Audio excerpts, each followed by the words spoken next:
मेरा जन्म का नाम तो गंगा है।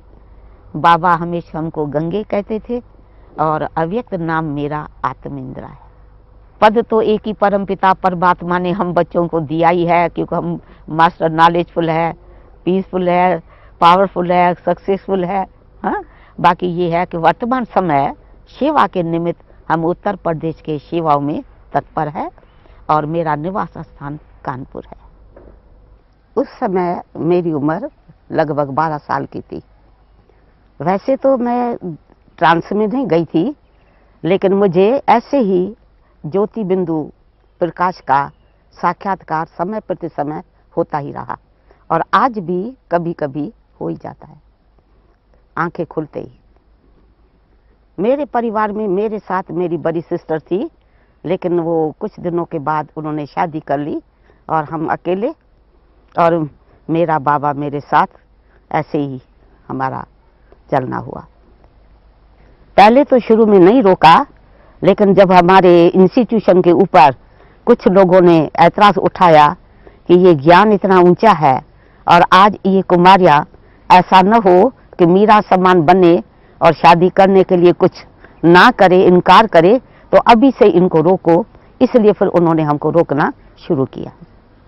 माता को, परिवार को हम बहुत अच्छी तरह से समझाते रहे, सुनाते रहे, उनको बहुत अच्छा भी लगता था, लेकिन उनका ये कहना था कि ज्ञान आपका बहुत अच्छा है और पिताश्री आप लोगों को बहुत अच्छी शिक्षा भी दे रहे हैं, लेकिन यहाँ की जो समाज है उसके आगे हमको जो है ज़रूर ऐसा कुछ कदम उठाना पड़ता है ताकि उन को ये बात थोड़ी बुरी लगती है, इसलिए हम आपको रोकते हैं।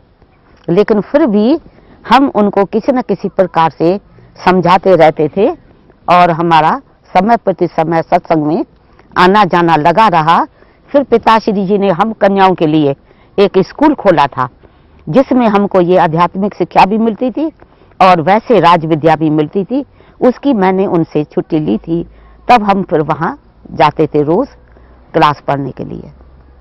क्योंकि मेरे जीवन का अनुभव तो बहुत बड़ा है कि जब पिताश्री जी और सारी सनिसा के भाई बहने कराची में शिफ्ट हुए तो हमको उन्होंने बहुत रोका और 2 दिन मेरे आगे कुर्सी बिछा के बैठे थे कि किसी प्रकार से ये जावे नहीं। लेकिन मुझे फिर भी संकल्प चलता रहता था कि मुझे अवश्य जाना है।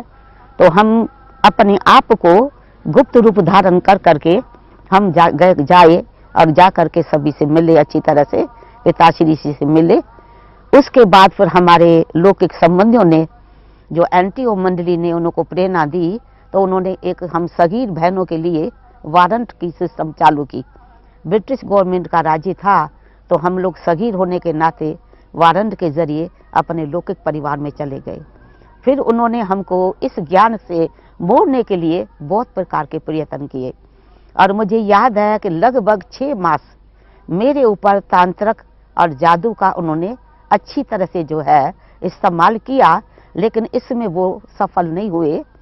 फिर कुछ दिनों के बाद में हमको ऐसा कुछ मौका मिल गया जो हमको जो है फिर से अपने परिवार से मिलने के लिए बहुत इच्छा हुई, क्योंकि जिन्होंने ज्ञान अमृत पिया तो उनकी तो जीवन ऐसी रही जैसे एक मछली को नीर से निकाल दो तो उनके अंदर कितनी तड़फन होती है। मुझे भी दिल में बहुत तड़फन होती थी कि मैं वो अमृत पीऊँ जिस अमृत ने हम लोगों की जीवन इतनी ऊंची बनाई है। तो एक बारी फिर हम किसी तरह से अपने घर से निकल के एक परिवार में पहुंच गए और रात के समय फिर हम अपना रूप बदल करके फिर हम पिताश्री से मिलने गए। वहाँ भी हम 2-4 दिन रहे। उसके बाद फिर हमको पिताश्री जी ने कहा कि बच्ची, कायदे के प्रमाण ये तो ज़रूर है ही कि जाना तो पड़ेगा ही। हाँ, जब शुरू में पिकेटिंग हुई थी हैदराबाद सिंध में, तो उस समय में जैसे मुझे बहनों के द्वारा मालूम पड़ा कि इस प्रकार से छोटी छोटी बच्चियों को रोका गया है और इस प्रकार से सारे देश के, हमारे भारत के कहो, हैदराबाद सिंध के कहो, बड़े बड़े लोग वहाँ पहुँचे हुए हैं, अंदर जाने नहीं दे रहे हैं, तो मुझे भी उछल आई कि मैं भी जाऊंगी। तो मैं भी अपने घर से भाग करके गई और उसी पिकेटिंग में मैं गई। लोगों ने हमको देखा कि ये कहाँ से आ रही है, लेकिन हमने कहा कि नहीं, ये दरवाज़ा खुल के ही रहेगा, बंद कभी नहीं होगा।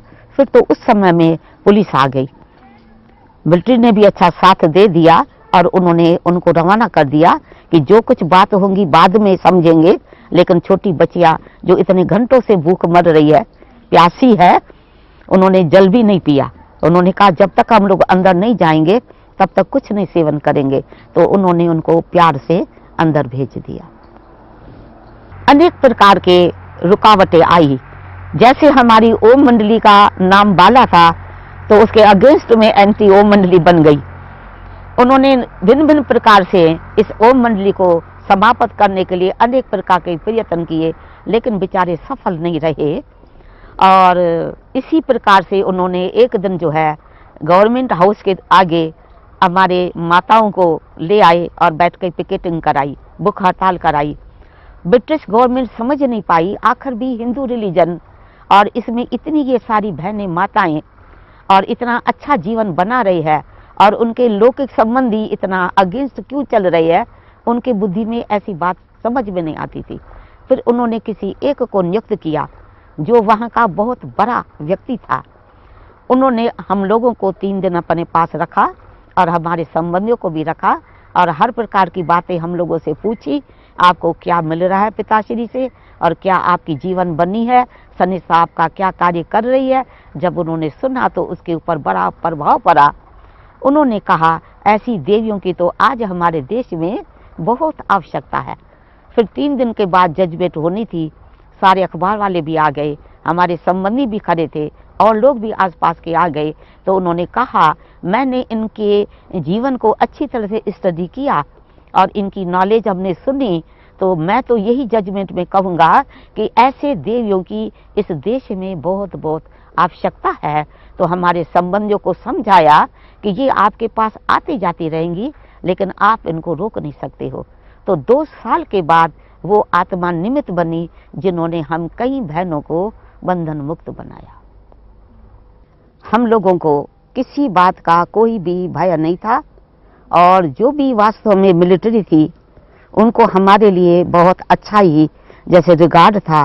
वो कहते थे कि आप लोग तो सचमुच फरिश्ते हो, खुदा के फरिश्ते भेजे हुए हो, हम आपको कोई भी तकलीफ नहीं देंगे। तो जब भी सिविल वार होती थी या ऐसा कोई भी प्रकार का घमसान होता था, वो स्वयं हमारे पास मिलिट्री भेज देते थे। ये तो रही उनके तरफ से सुरक्षा। बाकी तो परमपिता परमात्मा वो तो हम बच्चों का सदा ही हर प्रकार से सुरक्षा करने के लिए हर रीति से बहुत कुछ हम लोगों की छत्र छाया के रूप में काम किया।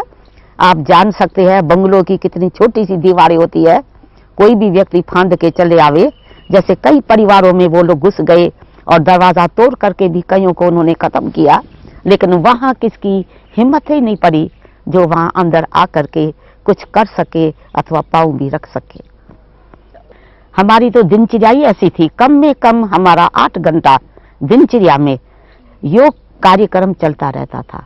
सवेरे 3 बजे से लेकर के बीच बीच में अनेक बारी हमारे कार्यक्रम होते थे और ज्ञान की क्लासेस भी चलती थी, साथ साथ कर्मणा सेवा भी, क्योंकि हम इतने 400 भाई बहने थे तो अपने लिए ही हम लोग बाहर किसी के हाथ का भोजन नहीं खाते, तो अपने लिए हम लोगों को सब कुछ करना पड़ता था, भोजन अपने हाथों से बनाना पड़ता था। तो सब कार्य होते हुए भी हम लोग सब कार्य करते, मनसा वाचा कर्मणा तीनों प्रकार की सेवाओं में तत्पर रहे। पिताश्री जी ने हमको यज्ञ में रहते हुए इतने प्रकार के बाण भरे और सदा उन्होंने इस प्रकार की हमको जो है वरदान दिया कि बच्ची तुमको विद्वान आचार्य पंडितों को बाण मारना है। और इस रीति से हमको अनेक प्रकार की ट्रेनिंग भी देते ही रहे, ये उसकी विशेष कृपा रही।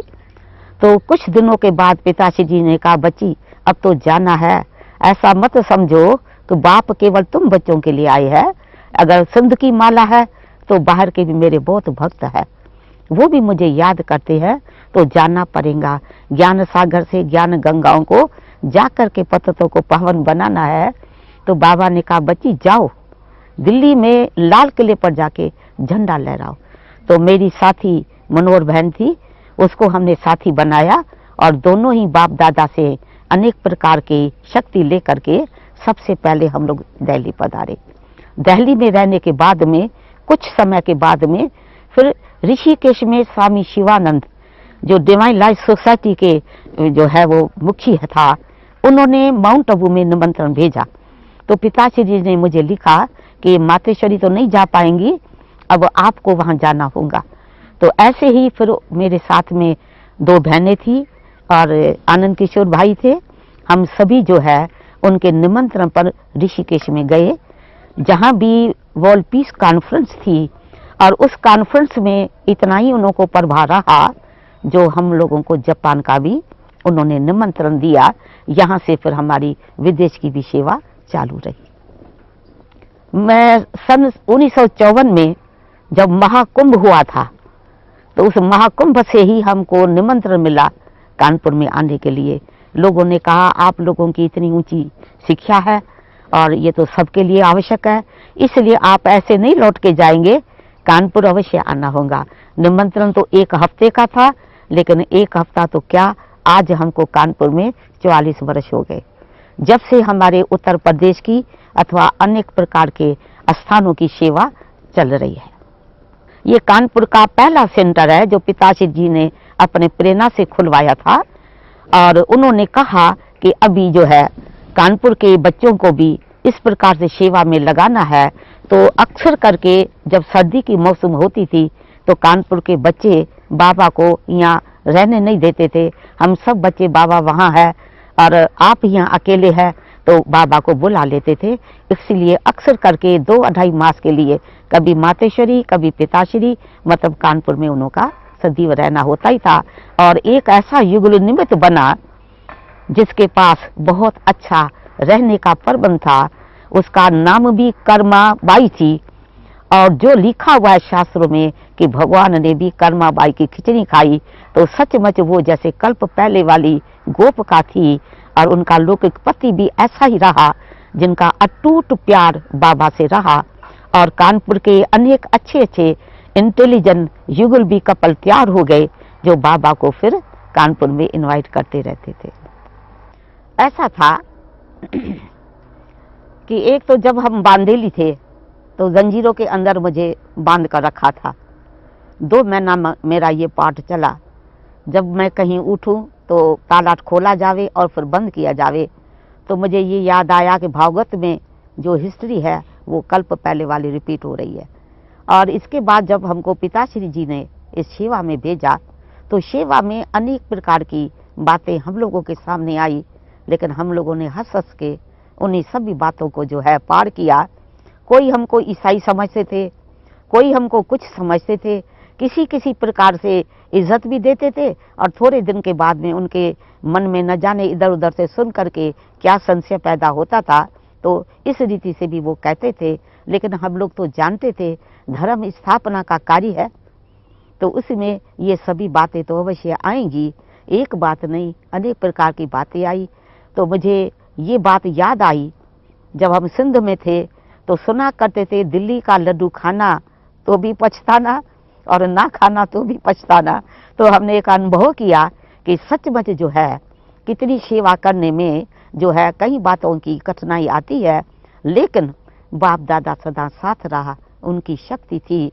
कोई न कोई ऐसा भक्त निमित्त बन जाता था जो हमको कभी जमुना घाट, कभी गौरी शंकर मंदिर में, कभी कहीं, जो कभी भी हम लोगों ने जीवन में इस प्रकार से तो ऐसी जीवन व्यतीत नहीं की, लेकिन हंसते हंसते कभी भी अपन को अकेला नहीं समझा बाप दादा हमारे साथ है।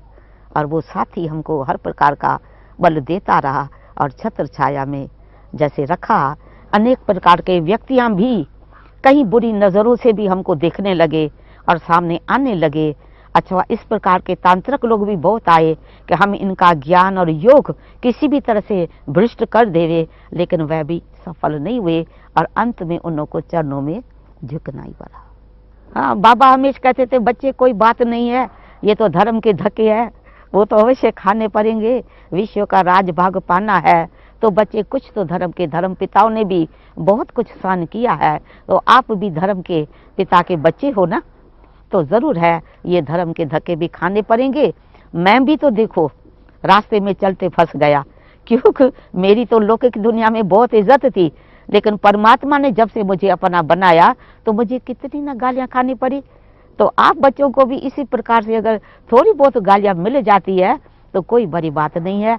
उनकी ये बातें सुन करके हम लोग बहुत बहुत मुस्कुराते थे और बड़ी भारी बात भी एकदम जैसे हल्की हो जाती थी, क्योंकि बाबा हमेशा हम लोगों को सिखाते थे कि ड्रामा के ढाल पर खड़े रहो बच्चे, ये तो सब कुछ होना ही है, नथिंग न्यू। तो नथिंग न्यू का पाठ पढ़ाया तो हम लोगों को कोई भी बात ऐसी भारी नहीं लगती थी।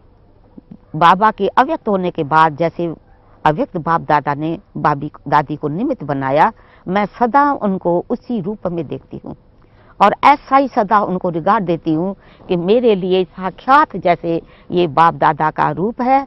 वो जो हमको आज्ञा देंगी, जैसे हमको चलाएंगी, जो भी हमको प्रेरणा देंगी, उसका पालन सहज ही मैं कर लेती हूँ। मेरे मन में किसी भी प्रकार का कोई प्रश्न नहीं, और ऐसी दैवी परिवार को भी हम सदा प्रेरणा देते रहते हैं, क्योंकि शुरू से ही बाबा ने ये सिखाया कि एक छोटी बच्ची जिसको मैं समझो इंचार्ज बनाता हूँ, तो आपको इतनी इज्जत देनी है जैसे बाप दादा को मातेश्वरी को इज्जत देते हो। रिगार्ड रखाना, ये बाबा ने हमको ऐसी शिक्षा अपने होते भी दे रखी थी। एक बारी ऐसा हुआ, बाबा ने एक बच्ची को एक हफ्ते के लिए कंट्रोलर बना दिया और वो जो हम लोगों को डायरेक्शन देती थी हम लोग उसको मानते थे। तो वो शिक्षा जो हमारे कण कण में भरी हुई थी, तो हम दादी को भी साक्षात उसी रूप में ही सदा देखते आए और आज भी देख रहे हैं।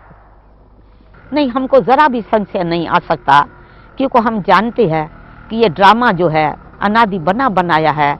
हमारे शास्त्रों में भी लिखा हुआ है कि उन्होंने जब विदाई ली है तो अर्जुन को कहा है कि भाई आप इन शक्तियों को संभालना। हमारे शास्त्रों में भी ऐसी बातें हैं। तो इसी प्रकार से पांडवों को कहा ये शक्तियां हैं, तो ये पाठ खुलने वाला था। और बाबा साकार में भी कहते थे, बच्चे कभी भी समझो ये ब्रह्मा चला जावे तो आप लोगों को कभी भी ये संशय नहीं आना चाहिए, क्योंकि ब्रह्मा की आत्मा अविनाशी है। भले शरीर से व्यक्त, शरीर से वो उपराम है, लेकिन वो सदा समझो है ही। और आज भी हम देख रहे हैं कि स्थूल शरीर से बाबा भले जो है अव्यक्त हो गए, लेकिन अव्यक्त रूप में तो हम बच्चों की पालना कर रहे हैं। और आज भी हम सब बच्चों को आदेश निर्देश वही दे रहे हैं हर कार्य के लिए। इसलिए मेरे मन में कभी भी कोई भी प्रकार का संशय नहीं उत्पन्न हुआ। और ये मुझे बहुत खुशी है, शुरू से लेकर के ही मुझे कभी भी किसी प्रकार का भी संकल्प आवे, संशय आवे, ऐसा कभी भी मेरा माइंड नहीं रहा। ये मेरी सौभाग्य की बात है। जो प्यारे बाप दादा हम बच्चों को शिक्षा देते हैं फरिश्ता बनने का, सम्मान बनने का, तो हमारा पूरा ध्यान इसी बात पर ही रहता है कि जिस रीति से प्यारे बाप दादा ने अपने आप को सम्मान बनाया, चाहे ईश्वरी परिवार के पालना में, चाहे ईश्वरी सेवा में, जन जन के सेवा में, चाहे स्वयं की स्वस्थिति, जो कभी भी परिस्थिति में आकर के नीचे ऊपर न होवे, सदा अचल स्थिर रहे, इसी बात को लेकर के ही हमारा विशेष ध्यान रहता है। अर्थात निरंतर योगी बन के हम सारा कार्य करें, कर्म योगी भी रहे, इसके लिए विशेष अटेंशन है। और इसमें हमको कोई कठिनाई महसूस नहीं होती है। नेचुरल योग कैसे लगाना है ये हमको कभी पुरुषार्थ नहीं करना पड़ता है। जैसे नेचुरल मैं और मेरा बाबा, तीसरा कोई है ही नहीं, इसलिए मुझे और कोई व्यक्ति दिखाई नहीं देती जिसको मैं याद करूं या उसके साथ मेरा लगाव रहे।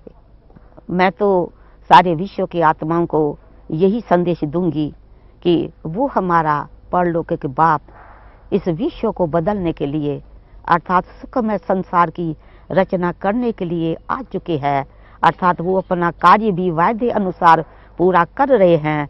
तो आप अपने बाप को पहचानो और बाप से सुख और शांति पवित्रता का वर्षा दो, अथवा ईश्वरी जन्म सिद्ध अधिकार जिसको विश्व का राजभाग कहते हैं उसको स्वतः ही प्राप्त करो, जिसके लिए आपको कोई मेहनत नहीं करनी है। सिर्फ आपको अपने आप को थोड़ा बदलना होगा। जो हमारे अंदर में कोई भी आसरी स्वभाव संस्कार है, केवल उसके ऊपर हम थोड़ा ध्यान देवे और स्वयं को बदले, तो बदलने का विश्व का कार्य तो पिता परमात्मा कर रहा है। अवश्य वो अपने आप को बदलेंगे, आने वाले नई दुनिया में अपना पाठ नूंदेंगे अथवा भाग्य प्राप्त करेंगे। 2 लाइन सुनाती हूँ।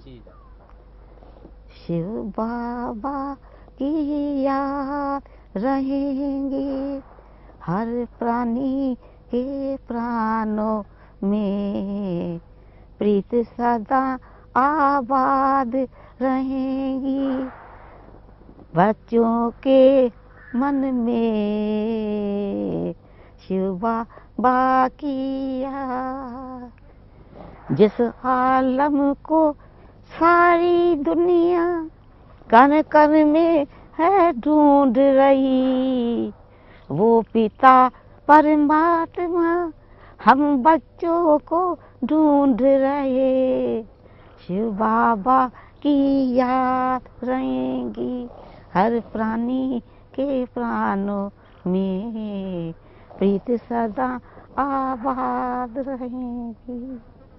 ओम शांति। शुक्रिया।